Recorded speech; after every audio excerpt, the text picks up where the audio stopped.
মুসলমান ভাইরা আমার, খুব মনোযোগ দিয়ে কথাগুলো শুনে নিবেন। রেসিরাম গাড়ির মুসলমান, আমার আল্লাহ রাব্বুল আলামিন বলে দিলেন সূরা জুমার 39 নম্বর সূরা 24 নম্বর পারা 2 নম্বর পৃষ্ঠার প্রথম নম্বর লাইন, আয়াত নম্বরটা হলো 41। 41 নম্বর আয়াতের মধ্যে আল্লাহ চমৎকার ভাবে বলেন, ইন্না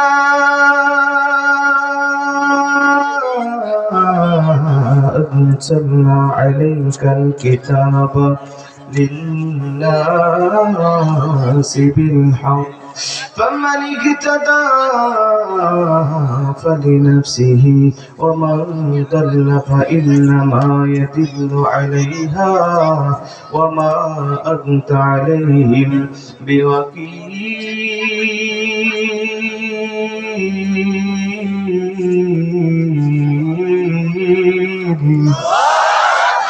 আরো জোরে কোন আল্লাহু আকবার।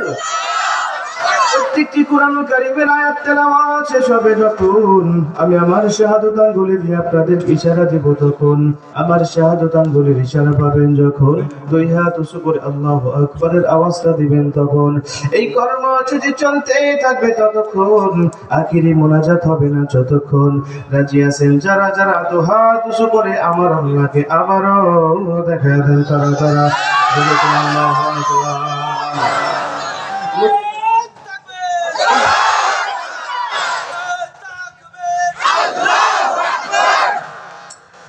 মুসলমান ভাইরা আমার, খুব মনোযোগ দিয়ে কথাগুলো শুনে নিবেন। আল্লাহ রাব্বুল আলামিন বলেন, দুনিয়ার মুসলমান, আমি আল্লাহ তাআলা তোমাদের জানিয়ে দিলাম, এই দুনিয়ার জমিনে তোমাদের উপরে নাজিল করে দিয়েছি 30 পারা আল কোরআন। আমি মালিক বলে দিলাম, এই দুনিয়ার জমিনে তোমাদেরকে সৃষ্টি করার পূর্বে আমি আল্লাহ পাক জিন জাতিকে দুনিয়ার জমিনে পাঠিয়েছিলাম।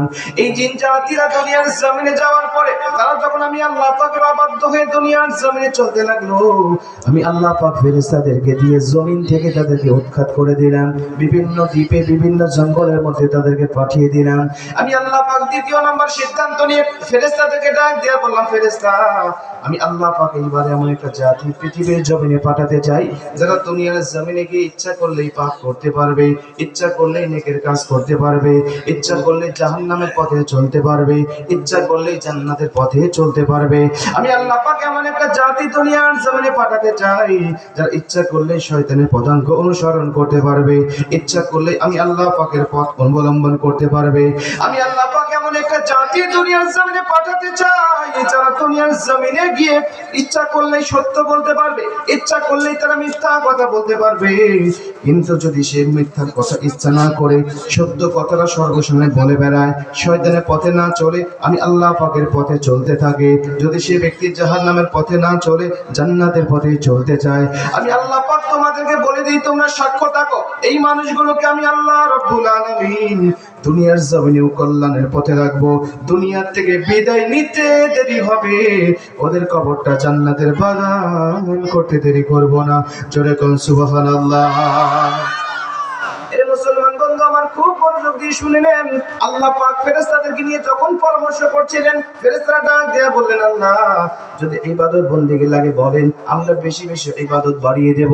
নামাজ পড়ার দরকার বেশি, আমরা নামাজও পড়ব বেশি। তাসবিহ তাহলিল পড়ার দরকার বেশি, আমরা তাসবিহ তাহলিল পড়ব বেশি। তারপরে মানব জাতিকে দুনিয়ার জমিনে পাঠিয়েন না।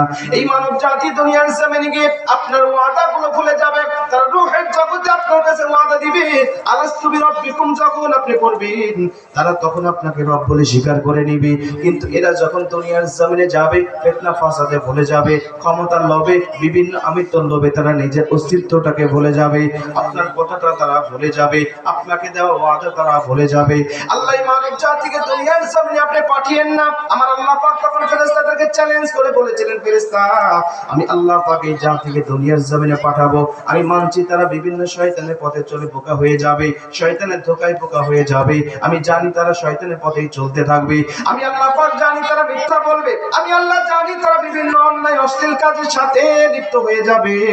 কিন্তু কোন একদিন কোন একটা সময় যদি তারা ফিরে আসতে পারে, আমি আল্লাহ পাকের ভয়টা অন্তরের মধ্যে নিয়ে আসতে পারে, আমি আল্লাহ পাক বলে দিলাম ওদের জীবনের সব গুনাহগুলো ক্ষমা করে আমি আল্লাহ পাক তাদের কপালে 10টি পৃথিবীর সমান একটি করে জান্নাত বরাদ্দ করে দিব। জোরে কোন সুবহানাল্লাহ। এরে মুসলমান বন্ধু আমার, খুব মনোযোগ দিয়ে শুনেন। আল্লাহ পাক ফেরেশতাদেরকে বলছে ওরা দুনিয়ার জমিনে যাওয়ার পরে বিভিন্ন অন্যায় অশ্লীল কাজের সাথে লিপ্ত হবে, কিন্তু যদি সে নিজের ভুলটা বুঝতে পেরে সব গুনাহ থেকে বিরত থেকে যদি সে তওবা করে ফিরে আসতে পারে, আমি আল্লাহ পাক বলে দিলাম তোমরা সাক্ষী থাকো ওদের জন্য 8টি পৃথিবীর সমান 10টি পৃথিবীর সমান একটি করে জান্নাত তৈরি করে রাখবো। আর এই জান্নাতের মধ্যে আমি আল্লাহ পাক তাদেরকে অনন্তকাল পর্যন্ত রেখে দেব। জোরে কোন সুবহানাল্লাহ। মানুষ ভুল করবে, মানুষ পাপ করবে, মানুষ বিভিন্ন অন্যায় অশ্লীল কাজের সাথে লিপ্ত হবে, কিন্তু এই লিপ্ত হওয়ার পরে মানুষেরা যদি ফিরে আসতে পারে, আল্লাহ পাক বলছেন তখন আমি আল্লাহ পাক তাদের সব গুনাহগুলো ক্ষমা করে দেব। ফেরেশতারা শোনো, শয়তান মানুষদের চ্যালেঞ্জ করবে যে শয়তান নাকি আমার বান্দাদেরকে জাহান্নামে ঢুকাবে, কিন্তু আমি আল্লাহ তোমাকে বলছি এই মানুষগুলো শুধুমাত্র ফিরে এসে যদি আমার পথকে অনুকরণ করে চলতে পারে, আমি আল্লাহ তাদের জীবনটাকে সব গুনাহ মাফ করে নিষ্পাপ মাসুম করে দেব। মায়ের পেট থেকে সন্তান বের হলে যেমন নিষ্পাপ হয়ে যায়, এক একবার তওবা করার পরে আমি আল্লাহ পাক ঠিক সেভাবেই তাদেরকে নিষ্পাপ করে দেব।